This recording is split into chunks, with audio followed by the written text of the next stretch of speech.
What if I told you you could instantly throw your opponent out of theory by move 3? The Budapest Gambit is a secret weapon against 1d4. It's aggressive sound and can tilt your opponent into blunders. We begin with white playing d4, and black immediately responds with the knight jumping out toward the center. White follows up with a pawn to c4, and now, here comes the twist. Black pushes pawn to e5 to sacrifice right away. When white grabs the pawn, it looks like they're just winning a free pawn, but that's where the trap begins.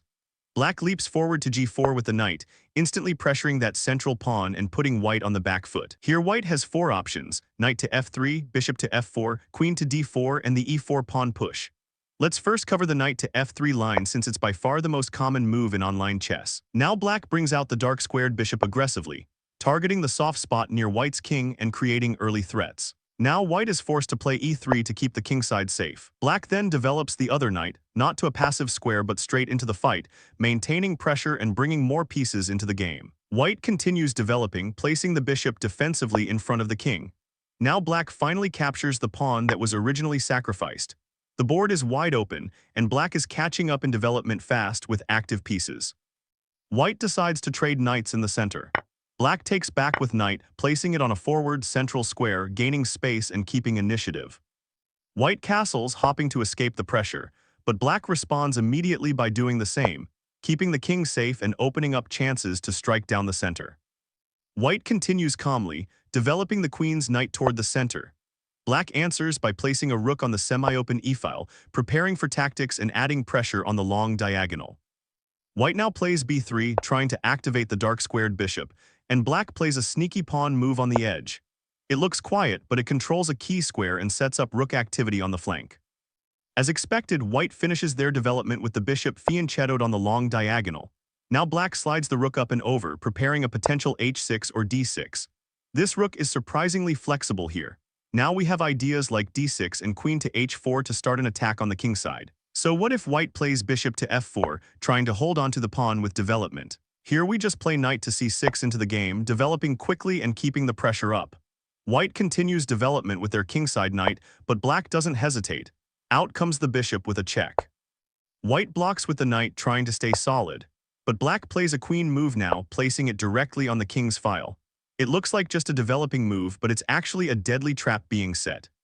White pushes the pawn on the side to kick the bishop, but this is exactly what black wants. Black now captures the pawn with the knight, and white captures the free bishop.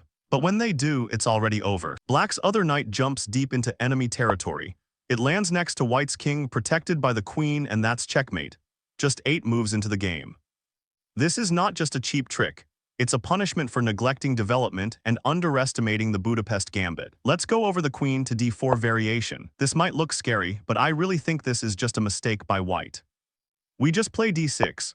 White grabs it 2 pawns up now, but their queen is exposed and black is catching up fast. The knight jumps forward to c6, developing with tempo. White realizes the queen is under an attack and slides it back to safety with check. Black blocks with the light-squared bishop, keeping momentum. White develops their knight to catch up in development. Now black strikes, capturing the pawn with the queen and evening up the material, while continuing to develop with initiative. White brings out their knight toward the center. Black responds by castling queenside, a sharp and aggressive choice. The rook is already active and the king is tucked away. White tries to stabilize, developing their dark-squared bishop and pointing it at the center. Black slides the queen to the side, lining it up with the king. We are threatening a mate in one. White protects by moving the bishop back, but we just calmly move our bishop to f5, attacking the queen. White's queen now lines up with their bishop, threatening a mate in one, but this gives black an opening. The bishop slides to d6. White responds by jumping the knight to the center, trying to hold the position together. Now comes the critical moment. We take the knight with our queen. White recaptures with the queen, but now black captures again with the bishop, trading down into a winning endgame. White slides their rook to c1. Now black calmly develops their own rook to the center. The game is simplifying, but black's activity is far superior. White pushes pawn to e3, but here comes the final blow. Black jumps the knight to the center, attacking with tempo. Now white's position is reasonable, with engine giving black a -4.9. What started as a queen sideline by white ends with total central dominance by black, classic Budapest style. Time for the last variation. White plays e4, trying to control the center with their pawns. Here we just take our pawn back. White pushes c4 to gain space and kick the knight. Black calmly retreats the knight to c6, a classic rerouting move. White brings out the dark squared bishop, preparing to castle and control diagonals. Now black strikes back with a check, using the bishop to interrupt white's plans. White blocks with the knight, and black immediately develops the queen to e7, eyeing pressure and future coordination. White brings out their other bishop, solidifying the center. Black continues developing aggressively, leaping a knight toward the queen's side.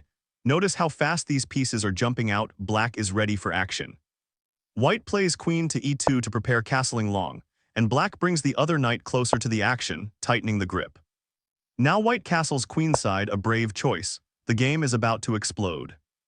Black pushes a pawn to d6 to open up our light-squared bishop. White pushes pawn to a3, and black trades the bishop for the knight, eliminating a key defender. White recaptures with the bishop, and now black's knight jumps deep into enemy territory. White moves the queen to e3, but black plays knight to b3 with check, and now white's structure is falling apart. White moves the king away, but black continues by taking the bishop with knight. White recaptures with their queen, but now the real damage starts. Black plays knight to c5. White moves their queen to d4. Black captures the center pawn with check, and now the pressure is overwhelming. That queen is deep in enemy lines, the pieces are active, and white's king is exposed. From here, black is simply cleaning up. This variation punishes early aggression from white. What looked like space turned into overextension, and black's precise development and central control wins the day. If you love crushing d4 players with sharp traps and clean tactics, hit like and subscribe for more deadly prep like this every week. Let's keep winning.